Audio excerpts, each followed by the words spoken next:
ध्येयाचे महत्त्व, यशाची खरी गुरुकिल्ली. ज्यांच्या आयुष्यात ध्येय असते त्याच्याच पावलाला दिशा असते. प्रत्येक व्यक्तीला आयुष्यात यशस्वी व्हायचे असते, पण यश फक्त इच्छा बाळगल्याने मिळत नाही. यशासाठी स्पष्ट ध्येय, सातत्यपूर्ण प्रयत्न आणि योग्य नियोजन आवश्यक असते. ध्येय म्हणजे आपल्या आयुष्याचा मार्गदर्शक नकाशा. ज्या व्यक्तीला आपले ध्येय माहीत असते ती व्यक्ती वेळ, ऊर्जा आणि क्षमता योग्य दिशेने वापरते. ध्येय म्हणजे आपण भविष्यात कोणते यश मिळवायचे आहे याची स्पष्ट कल्पना. ते मोठे किंवा छोटे असू दे. उदाहरणार्थ, चांगले शिक्षण घेणे, स्वतःचा चांगला व्यवसाय सुरू करणे, अधिकारी बनणे, लेखक होणे किंवा समाजासाठी काहीतरी चांगले करणे. ध्येय आयुष्याला दिशा देते. निर्णय घेणे सोपे होते. वेळेचा योग्य उपयोग होतो. मेहनत करण्याची प्रेरणा मिळते. संकटामध्येही पुढे जाण्याचे बळ मिळते. आत्मविश्वास वाढतो. ध्येय नसलेला माणूस समुद्रात दिशाहीन फिरणाऱ्या जहाजासारखा असतो. वारा कितीही अनुकूल असला तरी बंदर गाठता येत नाही. योग्य ध्येय कसे निवडावे? आपल्या आवडी आणि कौशल्यांची ओळख करा. आपली गुणवत्ता आणि आपल्या मूल्यांशी जुळणारे ध्येय निवडा. वास्तववादी आणि साध्य होईल असे ध्येय ठेवा. ध्येयासाठी कालमर्यादा निश्चित करा. मोठ्या ध्येयाचे छोटे छोटे टप्प्यांमध्ये विभाजन करा. ध्येय निवडल्याने यश लवकर कसे मिळते हे मी तुम्हाला सांगते. जेव्हा ध्येय स्पष्ट असते तेव्हा आपला प्रत्येक दिवस उद्देशपूर्ण बनतो. आपण अनावश्यक गोष्टींसाठी वेळ वाया घालवत नाही. आपल्या प्रत्येक कृतीचा संबंध ध्येयाशी जोडला जातो. उदाहरणार्थ, जर एखाद्या विद्यार्थ्याचे ध्येय स्पर्धा परीक्षा उत्तीर्ण होण्याचे असेल तर तो नियमित अभ्यास, योग्य नियोजन आणि सातत्य ठेवतो. त्यामुळे त्याच्या यशाची शक्यता वाढते. ध्येयामुळे लक्ष केंद्रित राहते. कामात सातत्यता येते. प्रगती मोजता येते. चुका सुधारता येतात. यशाचा वेग वाढतो. यशाचे सूत्र हे जमवता येते. स्पष्ट ध्येय, योग्य नियोजन, सातत्यपूर्ण कृती, संयम या सगळ्यांना मिळून केलेली मेहनत म्हणजे निश्चित यश मिळते.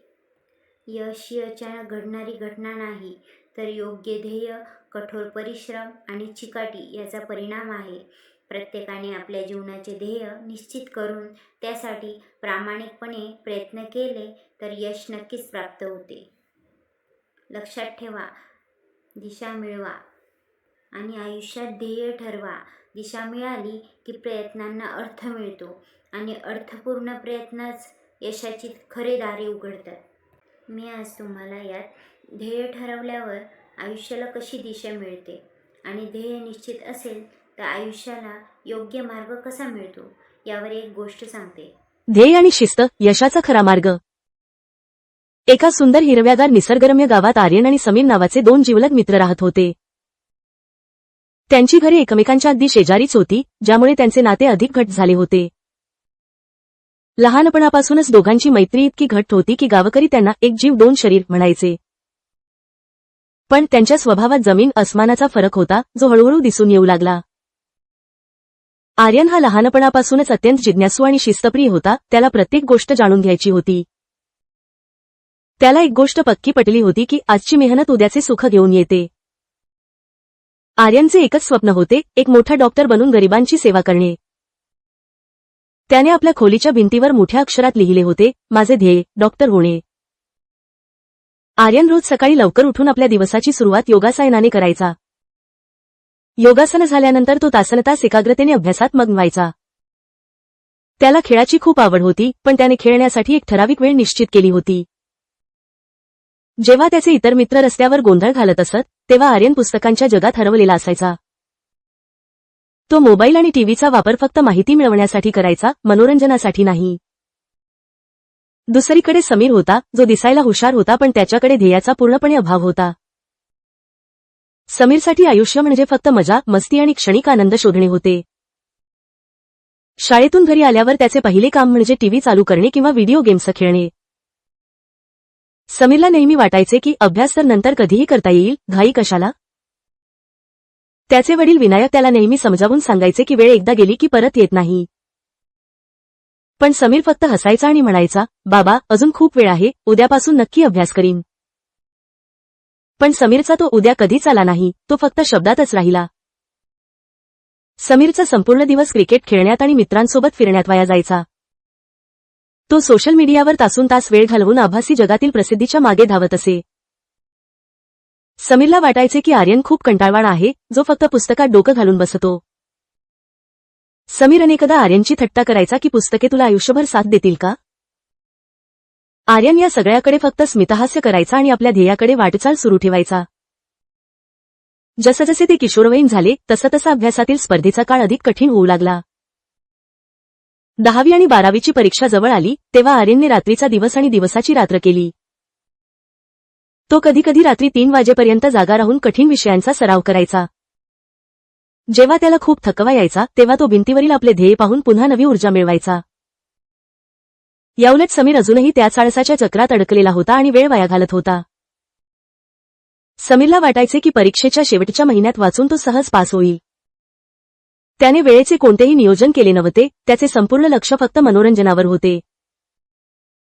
मोबाईलमधील गेम्स आणि आभासी जगातील प्रसिद्धी त्याला खऱ्या जगातील जबाबदारीपेक्षा जास्त महत्त्वाची वाटत होती.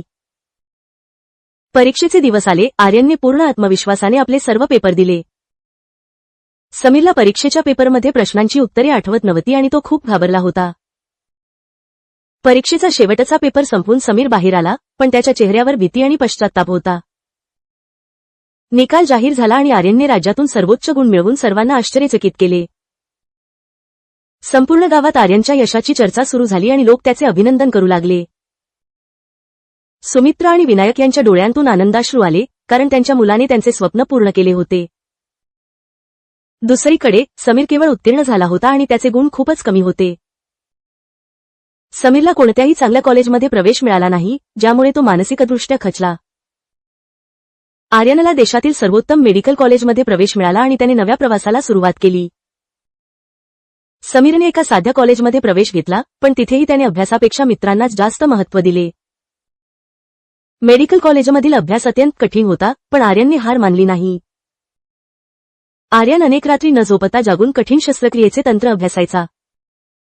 कधीकधी थकव्यामुळे आर्यनला वाटले की हे सर्व खूप कठीण आहे, पण त्याने आपले ध्येय विसरले नाही. आर्यनने केवळ पुस्तकी ज्ञान न घेता रुग्णांशी प्रेमाने कसे बोलावे याचे शिक्षण घेतले. 5 वर्षांच्या कठोर परिश्रमानंतर आर्यन एक अत्यंत कुशल आणि यशस्वी डॉक्टर बनला. आर्यनच्या कौशल्यामुळे त्याला परदेशातील एका नामांकित हॉस्पिटलमधून मुख्य सर्जन होण्याचे निमंत्रण मिळाले.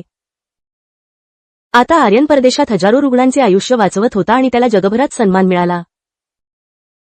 सुमित्रा आणि विनायक आज अभिमानाने सांगतात की त्यांचा मुलगा एक महान डॉक्टर झाला आहे. दुसरीकडे समीरची कॉलेजची पदवी पूर्ण झाली, पण त्याच्याकडे कोणतेही विशेष कौशल्य नव्हते. समीरने अनेक ठिकाणी नोकरीसाठी अर्ज केले, पण तो प्रत्येक मुलाखतीत नापास होत होता. घरची परिस्थिती खालावल्यामुळे समीरला एका छोट्या ऑफिसमध्ये क्लार्कची साधी नोकरी स्वीकारावी लागली. समीरला आता जाणीव झाली की त्याला ऑफिसमध्ये कोणीही किंमत देत नव्हते. तो जेव्हा सोशल मीडियावर आर्यनचे यश आणि पुरस्कार पाहायचा तेव्हा त्याला खूप दुःख व्हायचे. समीरला आठवले की त्याने लहानपणी आर्यनची थट्टा केली होती, ज्यामुळे त्याला आता पश्चात्ताप होत होता. समीरला समजले की त्याने केवळ अभ्यास सोडला नव्हता, तर आपले संपूर्ण भविष्य गमावले होते. काही वर्षांनी आर्यन आपल्या गावी परतला आणि त्याचे स्वागत एखाद्या राजासारखे झाले. समीर खूप संकोचत आर्यनला भेटायला गेला, पण आर्यनने त्याला प्रेमाने जवळ घेतले. समीरने रडत विचारले की आपण दोघेही सारखेच होतो, मग आज इतका फरक कसा आला. आर्यनने शांतपणे सांगितले की समीर तुझ्याकडे क्षमता होती पण ध्येयाचा अभाव होता. आर्यनने समजावून सांगितले की त्याने वेळेची किंमत ओळखली आणि ध्येयाला जीवन समर्पित केले.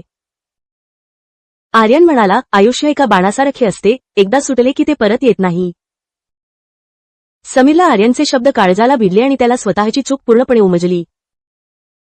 समीरने ठरवले की जरी उशीर झाला असला तरी तो उर्वरित आयुष्य काहीतरी नवीन शिकण्यात घालवेल. त्याने रात्रीच्या वेळी छोटे कोर्सेस करायला सुरुवात केली, ज्यामुळे त्याला नवीन उमेद मिळाली. स्वप्ने पाहणे सोपे असते, पण ती पूर्ण करण्यासाठी सातत्य आणि मेहनत आवश्यक असते, हे सर्वांना उमजले. मोठी स्वप्ने बघा आणि वेळेचे नियोजन करून मेहनत करा, कारण ध्येय ठरवणारेच इतिहास घडवतात.